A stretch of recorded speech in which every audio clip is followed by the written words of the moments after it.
Your microphone is muted. I didn't. We're live, everybody. But I'm going to when we're. Thank you, Justin.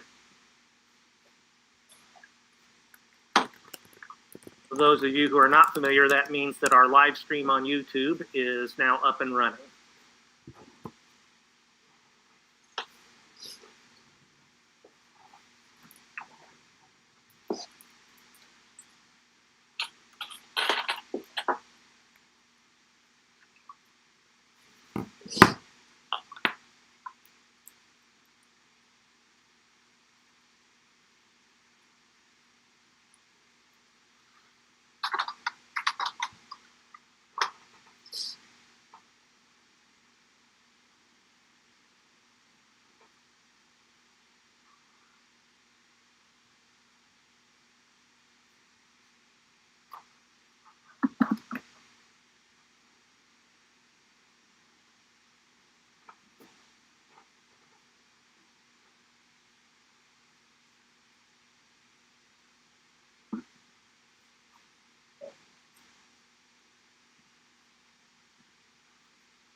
Just got a text message from Councilmember Gooch. He's having a little bit of trouble with the link. He says he'll be here momentarily.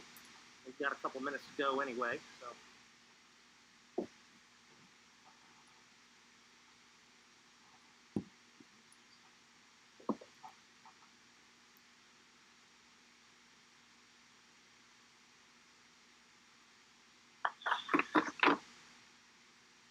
So as the time for call to order is approaching, it is a long-standing tradition, as most of you know, for Simpsonville City Council to have an invocation prior to each meeting. At this time, I'll ask for a volunteer if anybody would like to deliver the invocation. Usually we would ask somebody from the public if they would like to deliver an invocation that's consistent with their faith and practices and suitable for the solemn nature of this meeting. But I'll ask if anybody who is present here on the go-to meeting call would like to volunteer. I don't see anybody waving their hand frantically to volunteer for the prayer. So, Sherry, would you like to deliver the prayer? I'd be glad to do it. Thank you. Sure, I'll do that. Bow with me, please. Dear Heavenly Father, Lord, we thank you for our ability to gather in these trying times. Lord, we pray that everything we do be acceptable in your sight. And we pray that it is done with a spirit of unity and fellowship for the good.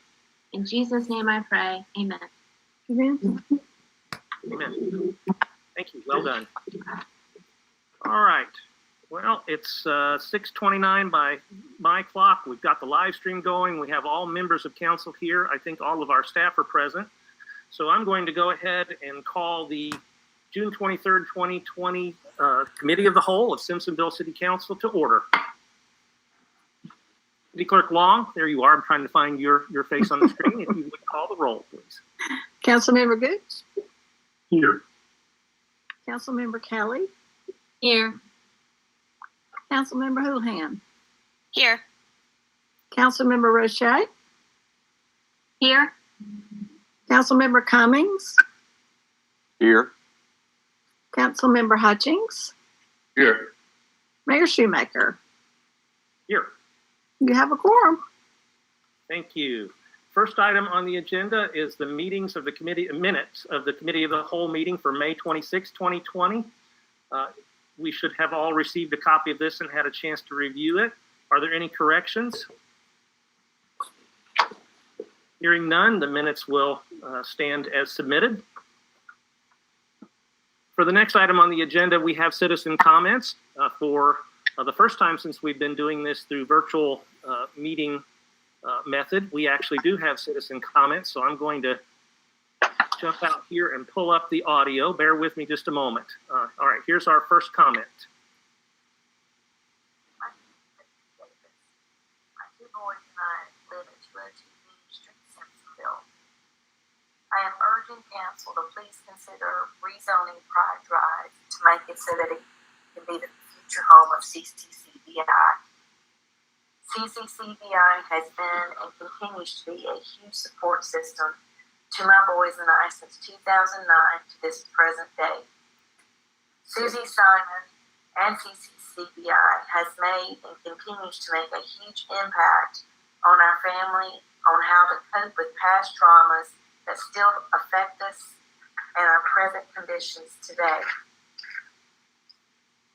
Since CCCBI is local to us, it provided the ability for us to continue to get counsel and guidance during severe health trials we have endured over the last year, which limited our getting to certain destinations. I know that we are not the only family that Susie Simon and CCCBI as a whole has and continues to make a huge impact in our family and its stability. I think the city of Simpsonville will only benefit allowing CCCBI to purchase Pride Drive so that they can continue to grow, help, mentor, and guide families that need this service. It will help current families remain stable in their current counseling in such an unstable world. If CCCBI has to relocate outside of Simpsonville, this will negatively impact many families and the help they need. By allowing CCCBI to remain in Simpsonville, we give stability and growth to the city of Simpsonville, which will only benefit the current families, future families, and the city as a whole. Thank you for listening. All right, thank you for those comments. As this item is coming up on the agenda, I won't ask if council has any comments. We'll have a chance to discuss this momentarily. The next comment, Mr. Fairbairn. This is Rick Fairbairn. I live at 602 North Almond Drive in Simpsonville, and I'd like to comment on the city of Simpsonville requiring the use of face masks in public. Myself and my family are all against this. We need to keep in mind that while the number of people testing positive has gone up, the overall numbers are trending down. Hospitalizations and deaths are down, and I don't believe our area hospitals even have any cases. While positive test results have gone up, we need to remember that we are testing higher numbers of people. Most testing positive have zero symptoms. Zero symptoms because they were false positives. Testing tests for inflammation markers, not COVID specifically. So there are many things that can cause a false positive. A bad test, allergies, diet, and other health-related issues.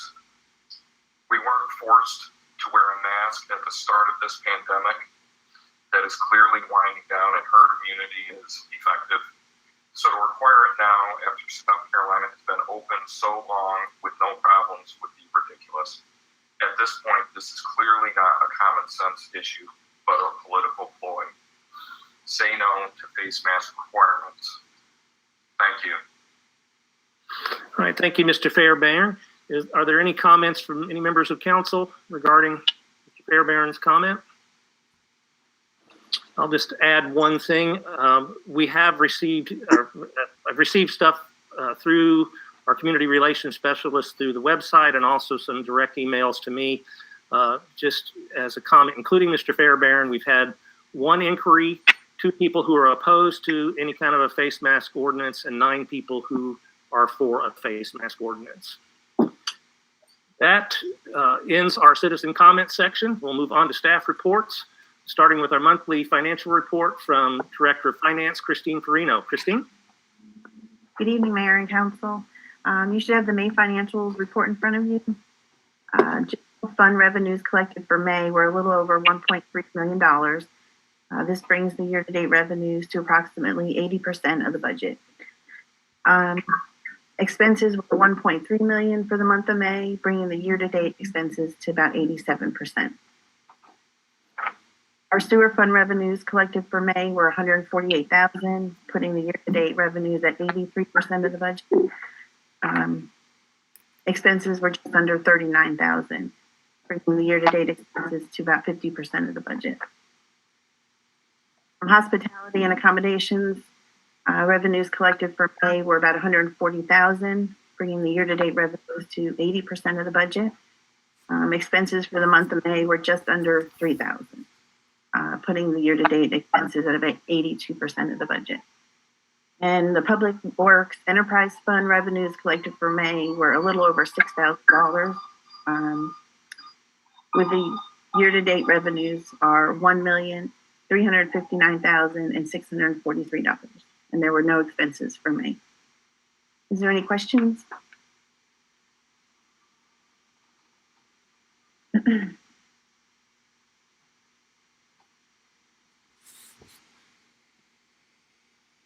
I see no one raising their hand, so we'll move on to the next item. Thank you, Director Farino.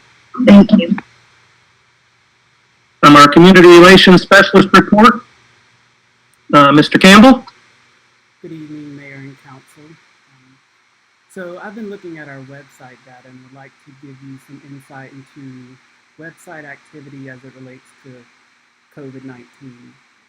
In summary, the COVID-19 webpage was the second most viewed page during the period of March to June. Our homepage was the most viewed page, as one would expect. Also, if you compare the periods of March to June of this year to March to June of last year, we see a decrease in website activity between last year and this year. That change is due to a decrease in activity for Parks and Rec pages, which makes sense because parks were closed and spring sports were postponed. Pages that did see an increase from last year were Public Works, Police, and our homepage. And what this tells me is that people do utilize the website for information that they need, and the COVID-19 info page played an important role in getting information to the public. And lastly, just to update you on the murals project, the selection committee has been formed. We are scheduling our first meeting now. We've been getting a flood of really good-looking submissions to the request for qualifications, and I'm really excited about moving forward with the project. If you have any questions, I'd be happy to answer them or get the answer for you. Council? Councilmember Roche. I just want to thank Justin for keeping up with those websites and getting that information out there.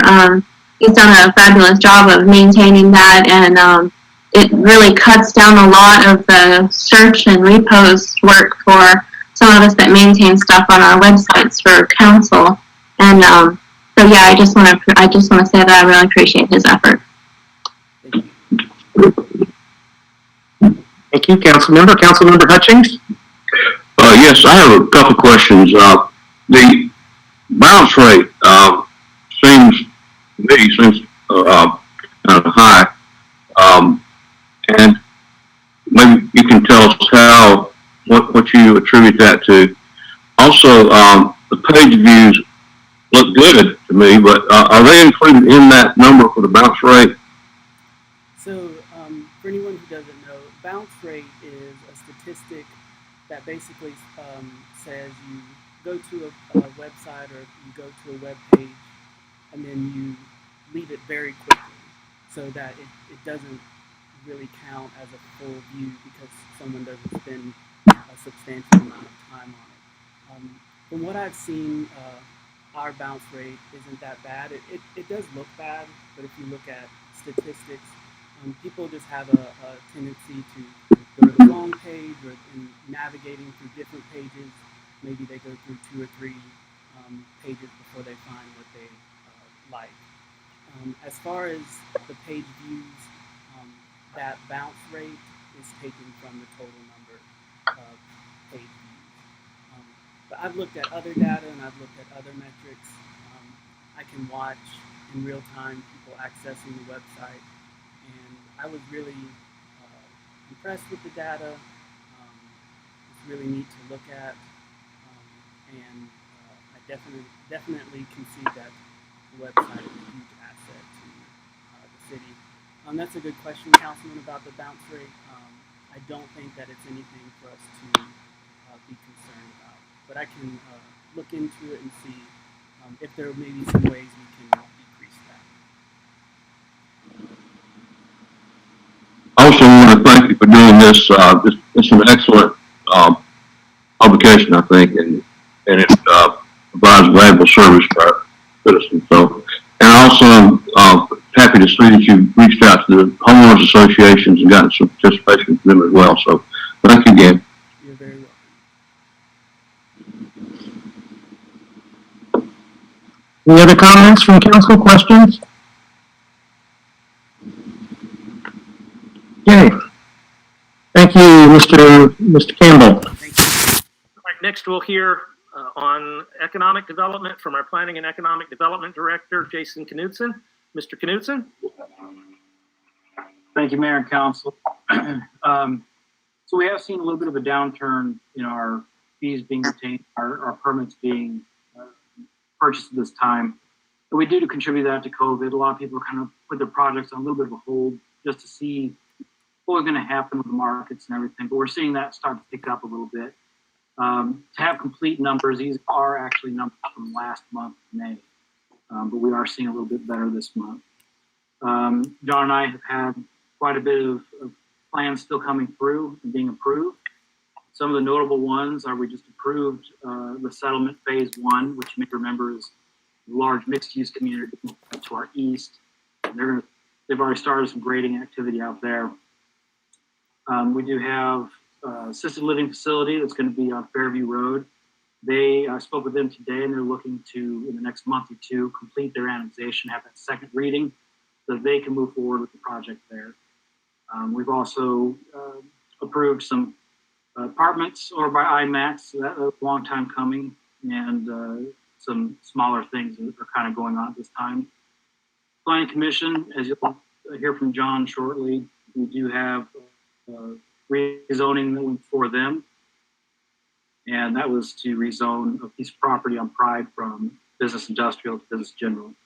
And the Board of Zoning Appeals had a hearing for a variance just to reduce a driveway throat due to the small nature of this parcel that's being developed, and that went through with an approval of 4-0. I'll take any questions if you have any. Council?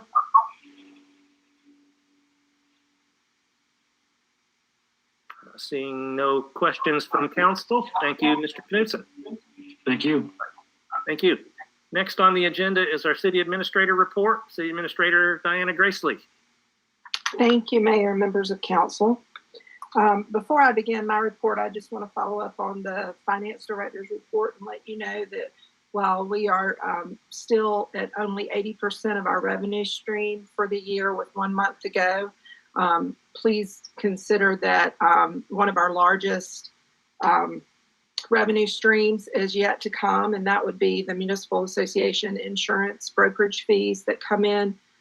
So while we are very, very low on that revenue, that is anticipated to come in the month of June and possibly some more in July that would get us well beyond our projected revenues for the year. So we are in very good shape on that. I wanted to make you aware of that because I know there have been some concerns with the impact of COVID and what that means to our revenues this fiscal year as well as next.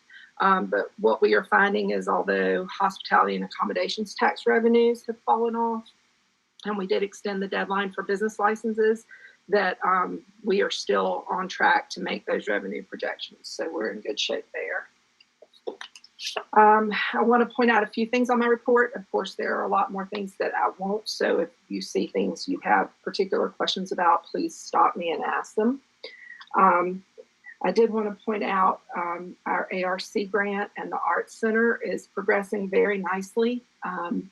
The construction documents have been completed by DP3 Architects, and we are just simply waiting on some comments back from the Department of Commerce and from the State Archives and History Department.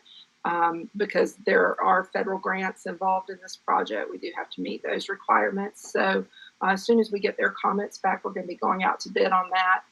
We are still on schedule despite all of the challenges with trying to meet through COVID times and get the design completed and construction drawings completed.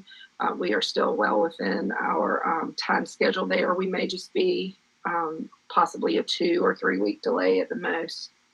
I did want to make you aware as well that unfortunately today I did have to make the decision, and I did this in consultation with SAFI, to cancel July performances for the summer music series. Given the fact that COVID numbers tend to be trending up and we have some concerns about proper social distancing at Hendricks Pavilion, we went ahead and canceled all of the July dates. And I did discuss with Robbie Davis the possibility of changing venues for that so that we could have the August and September dates. So we are looking at setting up a temporary stage next to the mixing booth at CCNB Amphitheater, where we have been able to do a Movies in the Park, and we have another one scheduled in July.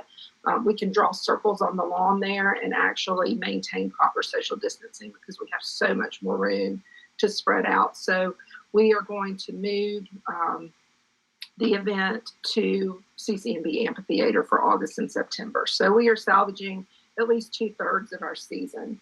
Although we're disappointed that we're not able to do this in July. Of course, the public health and safety has to come first. I know you all have noticed the bollards that have been installed along South Main Street to prevent vehicle movements that are turning from the side roads onto South Main from actually turning into the trail lane. We had a lot of that happening. And, in the interest of public safety, despite the fact that I really do not like bollards, I don't like the way they look. But I will say that Public Works did a tremendous job of making those probably some of the more attractive bollards I've ever seen. And so those are there to prevent vehicles from turning onto the pedestrian and cycling lane. You probably have noticed too that there's a lot of activity going on the Burden property at the corner of Maple and Curtis. We were, as you are aware, able to sign a lease agreement with Dr. Burden to secure that property for public parking. And Public Works is doing some work to make that more attractive and to make it, to maximize the space available and the number of parking stalls. They brought in some gravel. They've cleared some old vegetation. We are going to be landscaping around the perimeter of that property, and they're going to be putting in parking stops and public parking signs so that everyone's aware of what's going on. So that's going to be a much needed improvement and some additional parking for downtown coming very soon.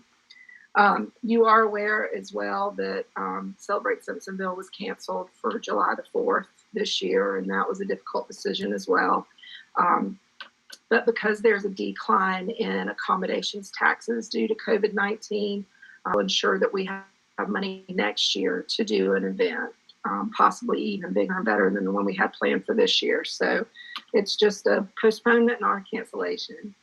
As far as the fire department goes, if you've been out to the intersection of McKinney and Jonesville, you see that construction is proceeding fairly quickly on that station, Fire Station 6. And it is going to be a really nice addition to our fire service area and provide a much needed response to that part of the FSA. The communications equipment that was previously housed on the Greenville Water tank on Highway 14 has been relocated to the Duke Energy site, almost diagonally across the street. It has improved some of the range of communication due to the fact that there's no reflection from the tank on the equipment. So just that alone has helped improve communication. Once Fountain Inn gets their equipment off of the tank, we do have a generator there that we will take possession of and probably move it down to Public Works to service the gas pumps. So we're repurposing what we have used on that site. The police department's been very busy in light of unfortunate national events that have happened of late. If there is a silver lining to anything, it has given us the opportunity to look back and evaluate our policies and the way we handle training and hiring to,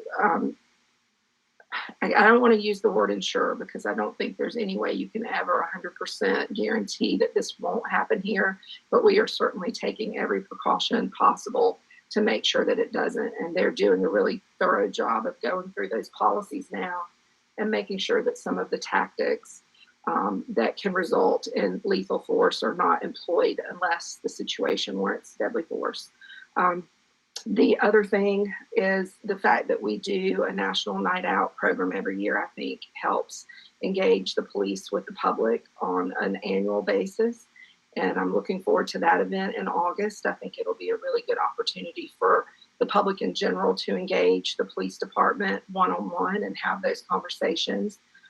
That has happened on a smaller scale. It happened last week with some various groups that were engaged, some minority groups that were engaged for a one-on-one meeting with staff from the police department. Because one thing that I have found is that, you know, lip service, we can say the right words and we can put a statement out there that sounds meaningful, but unless we actually have those conversations and engage each other in that dialogue and give people the comfort that their police department is truly working for them. And I think you all would agree that we have an amazing department.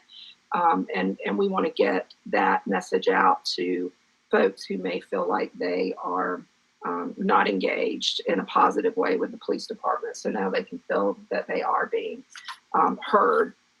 And we're hoping that there'll be some meaningful action that comes out of that dialogue as well. So those are just a few of the things I wanted to highlight, and I'll answer any questions you have.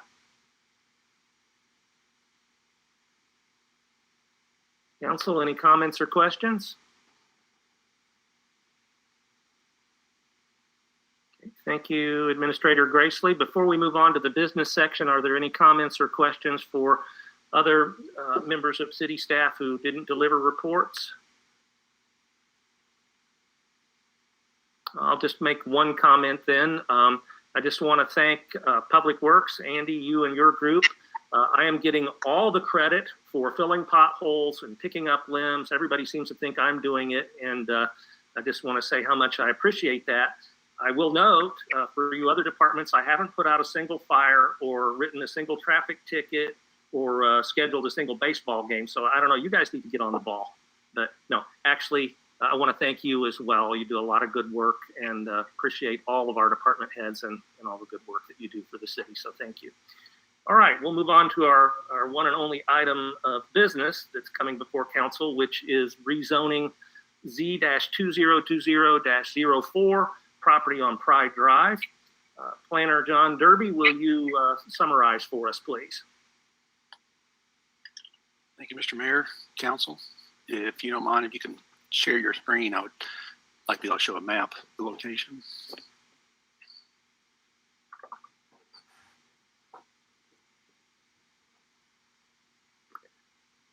All right, let me see if I can get my screen shared here.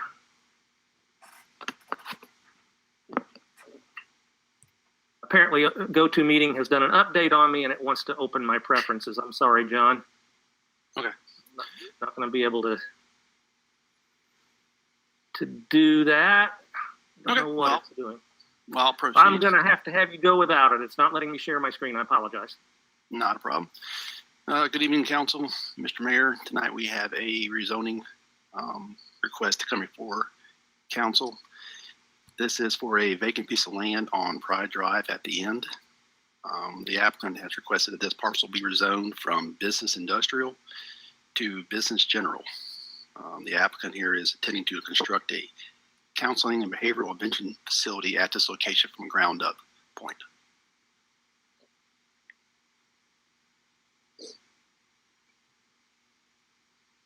Is that it, John?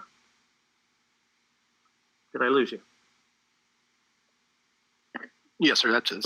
I was just going to show the location on the map.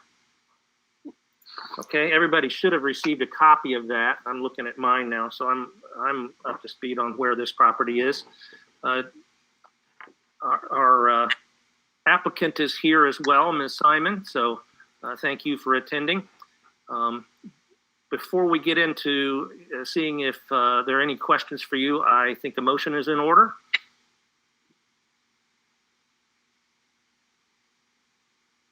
Councilmember Roche? Thank you, Mayor. I move that we rezone Z 2020-04 property on Pride Drive. Second that. I believe we have a motion from Councilmember Roche and a second from Councilmember Houlihan for rezoning of Z-2020-04 property on Pride Drive. Discussion? Questions? Councilmember Hutchings.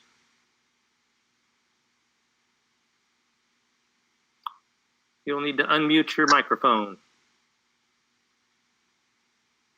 Somebody lip reads, I guess.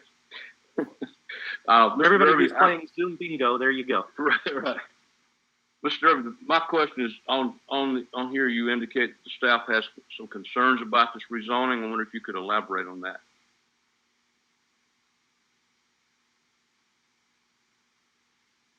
Yes, sir, Mr. Hutchins.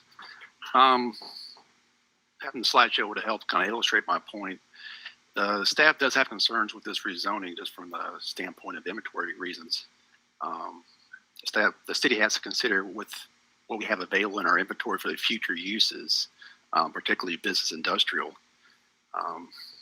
If you have the map of the location from the staff report, it kind of indicates where this is on Pride Drive, given that this location is in the back, surrounded by other business uses in there. The limited numbers we do have, which I was showing in the map, unfortunately kind of shows the point of where we are as a city, how many slots we have left. As of now, doing a count through staff, we have 4 vacant, undeveloped business industrial lots left. One of those being the Plantation gas pipeline, which we don't perceive those having any kind of proposal of development on that site. So that really leaves us with 3 vacant lots left. CCBI is a very valuable use. It's a much needed establishment within the city. It does provide a much needed facility for the community. But from a staff perspective, looking at this, moving forward for the future, by losing another industrial lot, the city will be at more of a disadvantage, we feel, trying to find an appropriate future site to rezone for business industrial. That's more or less the staff perspective on that. This item did go before Planning Commission on June 2nd. Staff did receive some comments that were provided to the commission. During that meeting, Planning Commission did vote 5-0 in favor of the request.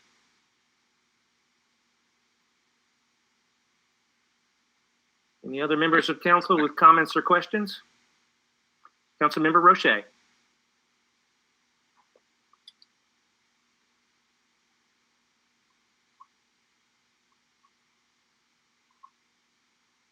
Councilmember Roche? There she is. Sorry, I had a hard time getting my mic unmuted. For some reason, it wasn't coming on. My question's for Mr. Derby.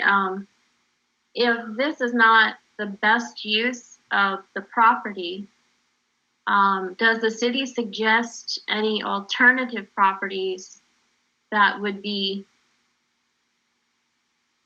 par, that would be, a good place for this facility to go?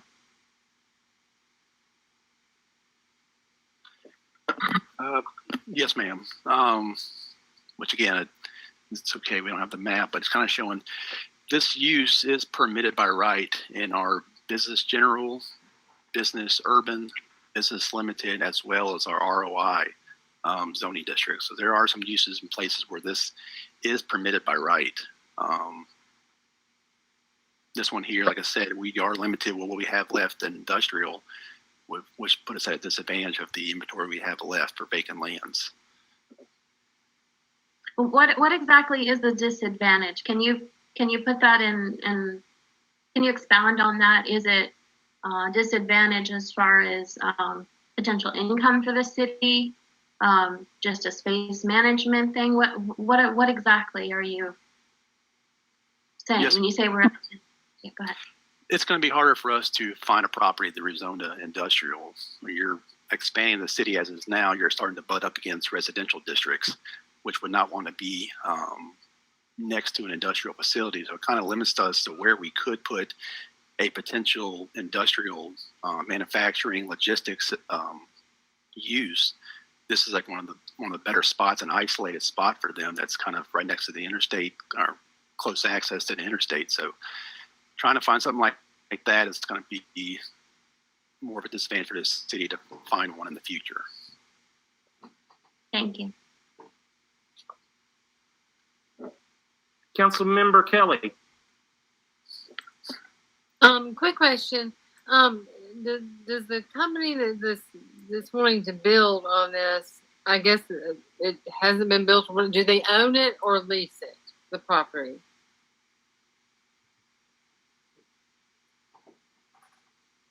Do we know, John?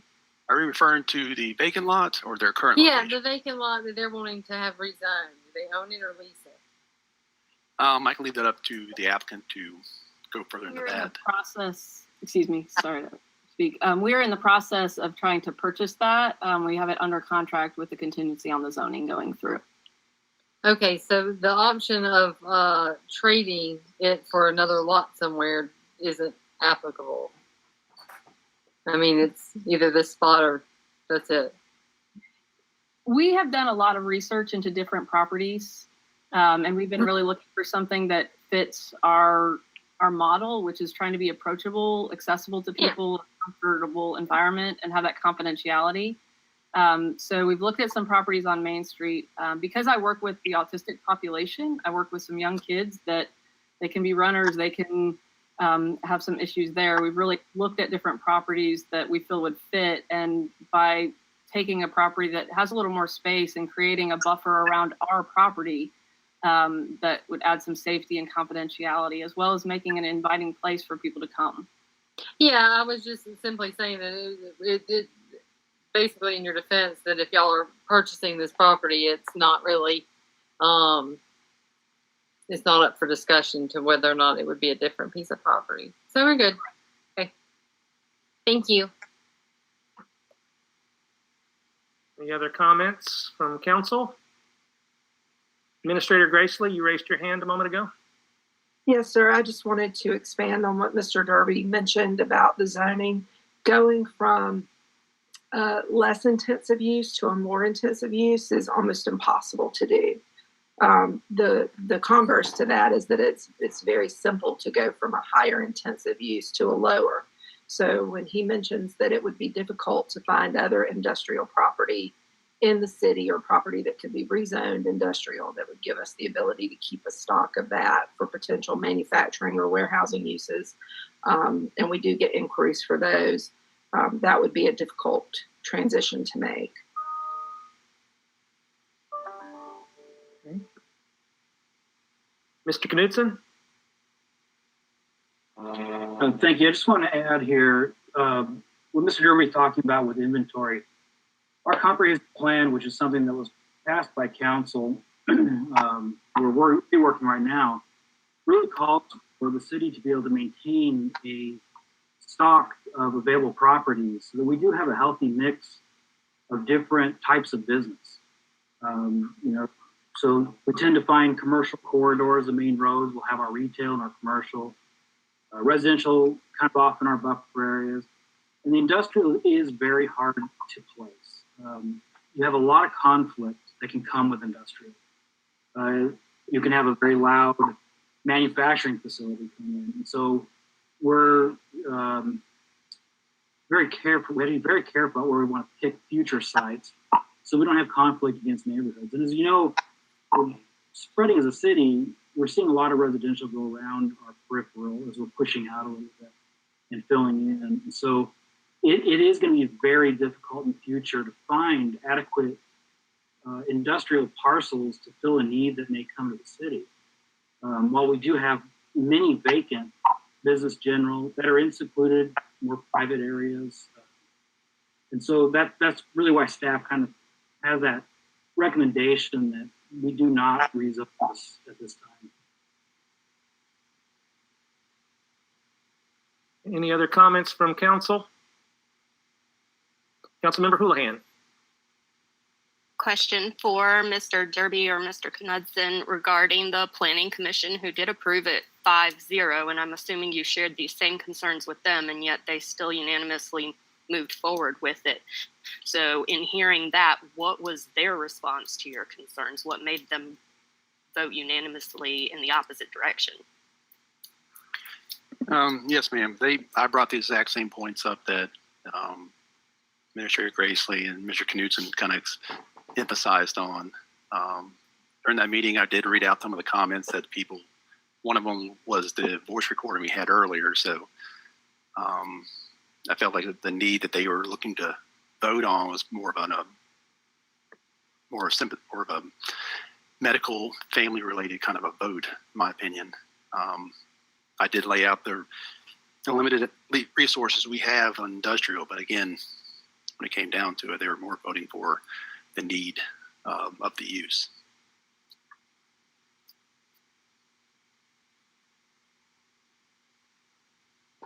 These types of services in our community, and I think that they're all a benefit. I would hate to see us not have access to these resources for our citizens because they're very important. So I'm kind of concerned from that aspect, but I wonder if Ms. Simon could tell us a little bit more about, I know you said that you researched other properties that might be in business general and that those were not appropriate. Could you just tell us maybe a little bit more about why this one? Yes, ma'am. So one of the reasons that we have really looked at this spot is we've looked at all the properties around Simpsonville. We started in Simpsonville in 2008.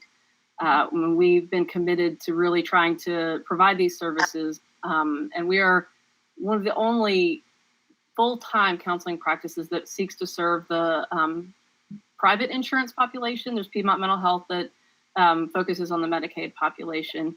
But we're really trying to make this accessible to the everyday citizen of Simpsonville.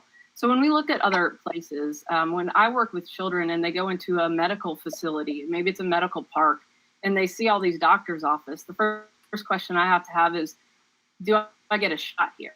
And we do so much to try and decrease the anxiety and make ourselves accessible that we spend a lot of time on that instead of being able to start working and meet the needs of our clients that come in. Looking at this property, and you see that it hasn't been occupied by anything. This lot has been vacant. The last survey was in like 1980. So this is not something that they've had, all these people rushing in trying to use. It's a property that's been vacant. It has natural trees. I want to seek to preserve, a quarter of those trees, that natural development and green space. So when these families of special needs kids are coming in, they're able to walk around a trail or have some downtime instead of it being all about the kid going to therapy. And my hope is actually to bring some additional resources to our area where people now are driving to Greenville to get occupational therapy and speech therapy for their children. And they're spending hours in the car every day. And that's what we want to bring there. And as far as the revenue possibilities and things like that, especially if we're able to bring them of it. I had 100 kids a week coming in for groups. They're stopping, they're eating, they're getting their snacks, they're going to ice cream station, they're doing all these things. And so I feel like our contribution, not only does it meet the need of the growing area of Simpsonville and their mental health needs, which are not met outside of this, and we're unable to meet in a timely manner because of our space being limited where we are now, but we're also contributing to the greater economic with the hospitality tax. The number of ice cream station cups and Sonic and all those different places that I end up throwing away every day is astounding. So really feeling like we can bring something more than just the revenue that we might generate, the resource we may generate, but also being committed to being a part of Simpsonville. My co-founding member of CCCBI, Ron Reams, has been in Simpsonville since birth. So we're very committed to this area, and we'd really like for that to maintain, but this is really the only property within the city limits that we found that would be appropriate, that would allow us to maintain the affordability and accept private insurance. Everybody can look at the other properties. You know, the property is an acre on Main Street, and the prices are intense. And that would prevent us from being able to take private insurance. We would have to adjust our rates. We'd have to increase our rates to be able to provide these services. And we don't feel like that's fair to you, to the citizens of Simpsonville, and the families that we work with. Thank you. And she brought up a point that I'm wondering if the staff could address too, is that that property has been vacant for such a period of time. And you said, we want to hold on to these lots for industrial, and we get inquiries from time to time. How often do we get inquiries into the need for residential or industrial space? And if it's that much of a hot commodity, something we need to hold on to, then why has it been empty for so long? So I can field that one a little bit. For a long time now, it's been believed that there was no sewer capacity left of the line that services those lots. And so I have had a lot of interest over the years in that property, but it comes down to most industrial has to have sewer. With us doing our rehabilitation, we found that there is capacity on that line. There's some other issues with some grade and things like that, but nothing that can't be overcome. And so as we've kind of remedied that part, I would expect over time that we'll start to get some interest back, and we'll work with the local brokers and realtors to kind of let them know that property has a little bit more of a use now.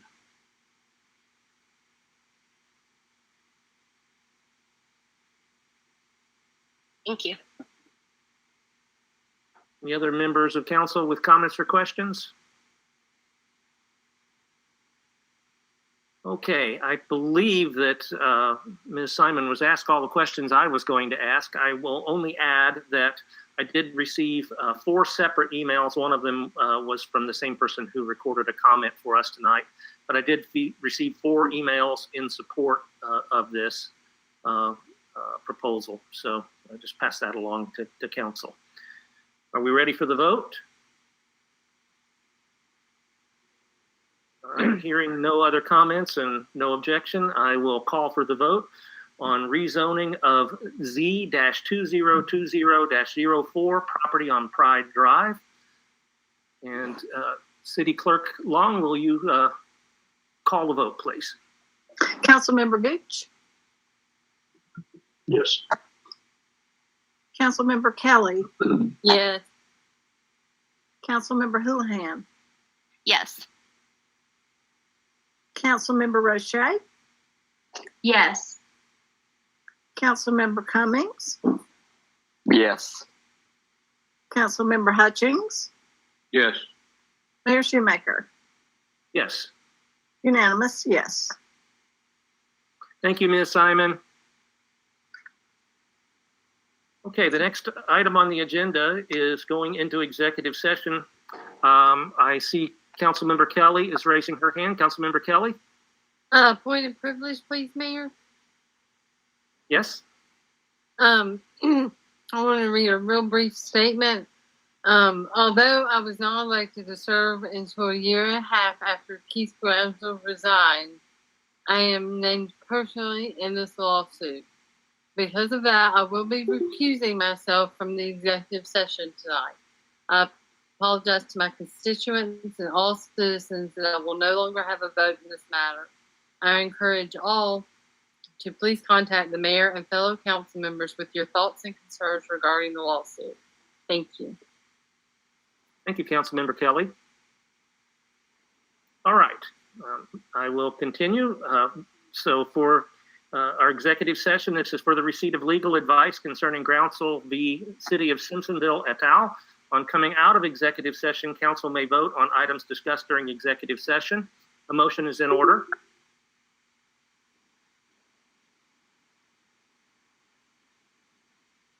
Councilmember Gooch?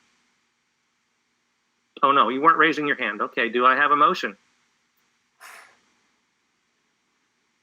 Councilmember Cummings. I'll make a motion to go into executive session for the receipt of legal advice concerning council versus City of Simpsonville et al. On coming out of executive session, council may vote on items discussed during executive session. Second. I have a motion from Councilmember Cummings with the second from Councilmember Houlihan to go into executive session for the receipt of legal advice concerning council v. City of Simpsonville. At this time, we'll call for a vote.